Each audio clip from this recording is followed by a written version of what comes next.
What's the biggest complaint in the market from candidates? That recruiters don't take their calls, that they don't return their calls. Capitalize on this and take control of the situation. Make a difference. Call those candidates back. Talk to them. Listen to them. And what happens from that? Well, let me share a story with you of a candidate that I didn't place. His name was Steve. He was from New Zealand.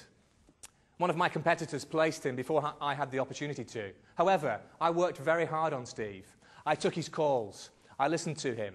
I updated him every time he called through. I told him exactly what I'd been doing for him, how hard I'd been working on his behalf.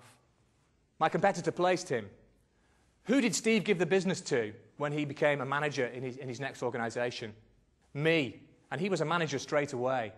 So for 2 years, he gave me all his business. Lots of great business. Easy business. And he was from New Zealand. And he sent a steady stream of referrals across to me from New Zealand. And he also introduced me to other clients. That was more new business. Look at the control you can achieve just from talking to candidates. Now that story illustrates the value of talking to candidates. When Steve first came to see me, I asked him which 10 companies he wanted to work for. He was very impressed by that because it demonstrated my proactivity. I then approached those companies on his behalf. And every time he called, I gave him feedback. And ultimately, it led me to business. That's the control you can get. Now, I know that some training courses seem a bit unrealistic, and I want to add a hint of realism here. You can't talk to every single candidate that calls in. It's impossible. So if you're in a situation where there are too many candidates calling in, be strategic. Talk to the managers. Talk to the really good candidates where you know there's some future path to more business. Take control of that situation. Think about how you can talk to candidates that were placed by your competitors. If you call those people and your competitor doesn't, it shows you care. You can take that business.